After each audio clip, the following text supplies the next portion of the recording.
Mas Anies pernah menjadi gubernur ibu kota. Dan hari ini menjadi isu publik, saya barusan dari IKN.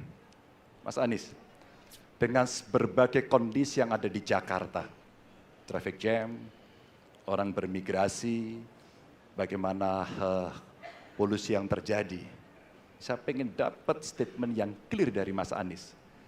Apa pendapat Mas Anies ketika kemudian Indonesia sentris itu ingin dibangun, mimpi besar anak bangsa sejak presiden sebelumnya ingin dibangun untuk memindahkan ibu kota dari Jakarta ke IKN. Silakan. Baik, waktunya masih ada, Bapak? Cukup. Cukup, baik. Terima kasih. Kemudian kami silakan calon presiden nomor urut 1 untuk memberikan jawaban selama 2 menit, dimulai dari sekarang. Kalau ada masalah jangan ditinggalkan, diselesaikan. Itu filosofi nomor 1. Jadi ketika di Jakarta menghadapi masalah, maka masalah lingkungan hidup, masalah lalu lintas, kepadatan penduduk, ini harus diselesaikan. Ditinggalkan tidak kemudian membuat otomatis selesai. Justru ini yang harus dibereskan.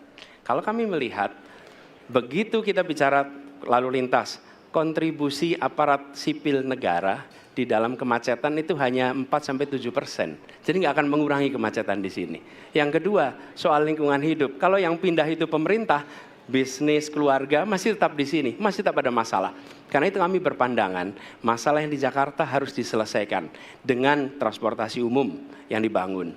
Kemudian yang kedua, menambah taman yang dibangun, transportasi umum berbasis elektrik. Dan itu semua dikerjakan untuk membuat Jakarta menjadi kota yang nyaman, aman, kota yang membuat kita bisa hidup dengan sehat. Itu terkait dengan Jakarta. Jadi jangan kita meniru pemerintah Belanda. Mereka punya kota tua. Ketika kota tua turun permukaan, mereka pindah ke selatan, bikin di sekitar Monas. Ditinggalkan, masalah tidak diselesaikan. Kita harus menghadapi masalah dengan menyelesaikan. Lalu yang kedua, terkait dengan IKN. Ketika kita memiliki masalah yang masih urgen di depan mata kita, di Kalimantan sendiri, kebutuhan untuk membangun sekolah yang rusak sangat banyak. Membangun kereta api atau jalur tol antar kota di Kalimantan itu urgen. Yang merasakan dari uang itu siapa? Rakyat.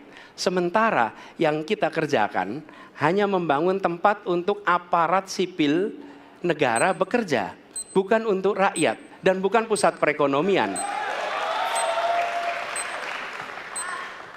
Baik. Ya, waktu Anda habis dan kami persilakan kepada calon presiden nomor urut 3 untuk menanggapi jawaban dari calon presiden nomor urut 1. Waktu Bapak 1 menit, disilakan. Apakah boleh saya simpulkan kalau begitu Mas Anies dalam posisi yang oposisi terhadap beberapa kebijakan termasuk IKN, menolak IKN dilanjutkan. Terima kasih. Cukup Waktunya? Bapak? Cukup. Baik. Baik, selanjutnya kami berikan kesempatan kepada calon presiden nomor urut 1 untuk menanggapi tanggapan dari calon presiden nomor urut 3, waktunya 1 menit dari sekarang. Inilah salah satu contoh produk hukum yang tidak melewati proses dialog publik yang lengkap. Sehingga dialognya sesudah jadi undang-undang. Dan ketika dialognya sudah undang-undang, siapapun yang kritis dianggap oposisi, siapapun yang pro dianggap pro pemerintah. Kenapa? Karena tidak ada proses pembahasan yang komprehensif yang memberikan ruang kepada publik. Ini negara hukum, bukan negara kekuasaan. Dalam negara hukum, berikan ruang kepada publik untuk membahas sebuah peraturan sebelum dia ditetapkan.